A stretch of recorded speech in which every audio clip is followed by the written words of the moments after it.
бүгүн ошо түштүк тарап болгон сапарыбыздын экинчи күнү. Азыр болсо Ноокат районуна келдик. Исанов айыл өкмөтүнөн бул жакта. Насир Исанов атындагы айыл өкмөтү дейт мага. Бул жерде ошол фонд менен айыл өкмөт жакшы кызматташып, жакшы чечишкен, ошол боюнча маалымат алып, тажрыйба алдык. Астына баспайсыздар. Göz boncuk tağıp koysam bu Görkümündagi aktirin Köpülük bolup kolsam bu Sugartat köptür jerime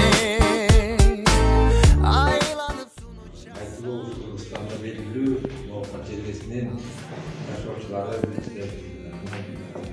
депутаттары, айыл өкмөтүнүн жетекчилери эне биз ушу Ысык-Көл областынын Түп районунун Түп айыл өкмөтүнө келдик, ана дагы Талас жергесинен Бакыяр айыл өкмөтүнө келиштик. Мен ошо Сөйлегенде бір ушулерден окуп кеткен. Анан негизи жанагы Көкбел айыл өкмөтү менен Исанов айыл өкмөтү 2003 жылга чейин бир айыл өкмөт болуп турган да.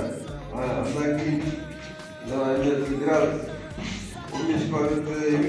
эмелек да. Анан алар 2003 жылы отдельный айыл өкмөт болуп бөлүнгөндөн кийин Исанов аты бизге калды. Журналистик кетип да. Основной башында эметилген Исанов болуп ат коюлду. Şu boyunca kichkina Көкбелде. Ошол жерде туулган, эми жакшырын бир болуп турган. Ошол Көкбел деген айылда төрөлүп чоңойгон. Баягы Исановдун эми ошол тагдыр экен. Баягы көз өткөндө даже бир үйүн атасынын да үйүнө үй салган эмес экен да. Ушунчалык жөнөкөй бир тууган иниси бүгүндө ошол жерде жашайт. Анан үйлөсү дагы баягы жөнөкөй адамдар болгондо чындыгында өтө баягы болсо болуп койсо болот эмес. Бирок ушу мамлекет үчүн деп буюп ушундай өмүр дагы ошого арналып кетти. Биз дагы сыймыктан алабыз ошол өзүбүздүн пикебиз болот. Ушул жерден чыккан деп ошондой таза иштейбиз деп өзүчө бир неме алабыз да. Исановдун инелерибиз депчи. Ошондой Исановдун жергеси деп койсок болот бул жерде. Ошо чоң эле болгон. Куш келипсиздер.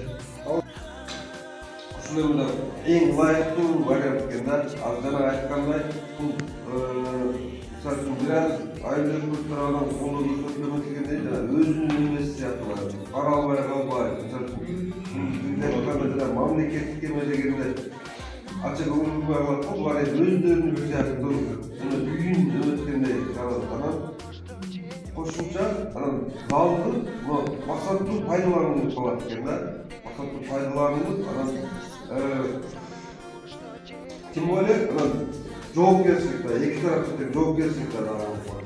Бул деле мамлекеттин эмесинен туура айтасыз. Исмотович biraz ой бөлүшүп кетпейсизби? Ошо тажрыйба алмаш максатта 3 күндүк программада ошо Түп айыл өкмөтүнөн, анан Бакыяр айыл өкмөтүнөн келдик эле. Чындыгында бизде бияка жакшы тажрыйбалар алмашып, жакшы пайдалуу нерселерди алып отурабыз. Чындыгында бизде жок нерселер биякта болууда. Көчөкү Сузак районунда жакшынакай иштер бусурду алуу колго алынып, спортту уюштуруу жагы жаңы метод менен биз ошондой ишке ашырып чындыгында жакшы экен. Бизде жок нерселер да бар экен да. Буюрса азыр жаңы эле презентация бүтүп чыктык. Бул жерде негизги үйрөнгөн нерсебиз спорт комплексти жеке адамдарга келишим негизинде берилген экен. Ошонун натыйжасында булар деген жакшы результаттарга жетип берди. Мисалы, ошо бюджетти көтөргөнгө мүмкүнчүлүк болгон экен. Ошо айыл өкмөттүн атайын айылдык кеңештин депутаттары менен келишим түзүлгөн экен.